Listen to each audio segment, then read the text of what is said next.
хэвлэлийн эрхчлөөний тухай хуулийг засгийн газрын уралдаанаар хэлэлцлээ. За тэгээд ер нь хэвлэлийн эрхчлөөний хууль батлагдсанаар ямар өөрчлөлт гарах юм бэ? Ямар үр дүн гарах юм бэ гэдэг асуудал байна.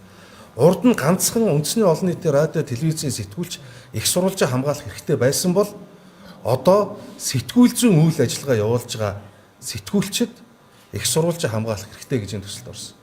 Анхны төсөл дээр их сурвалжаа хамгаалахдаа гагцхүү шүүхтээр очиж энэ асуудлаа шийдвэрлэнэ гэж хэлсэн бол одоо шүүхийн асуудлыг ч хассан. Ерөн сэтгүүлч их сурвалжаа хамгаалах хэрэгтэй гэж. За тэгээд дээрэс нь олон нийтийн мэдээллийн хэрэгслийн эзэмшлийн ил тод байдлыг хангая гэж. За илт худал мэдээлэл тарах гэдэг эрүүг хуулийн гэмт хэрэг байдаг. Худал мэдээлэл нь юу? Илт худал мэдээлэл нь гэдгийг хинч ялгадаггүй. Энээс болоод асуудал үүсэж ирсэн.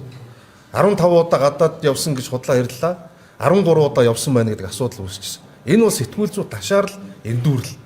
Тэгэхээр илт худал мэдээлэл гэдэг юу байх юм бэ гэдгийг энэ хуулиар наривчилж өгсөн. Өөрөөр хэлэх юм бол энэ бод байдалтай нийцэхгүй байгаа, эндүүрсэн, ташаарсан мэдээлэл энэ олон урсгалуудаас сэтгүүлчийг хавтгааруулж яа шийтгэл оногдуулдаг байдлыг бид нар энэ оруулж өгсөн зохицуулалт бол багасгана гэж бид нар бол үзсэн.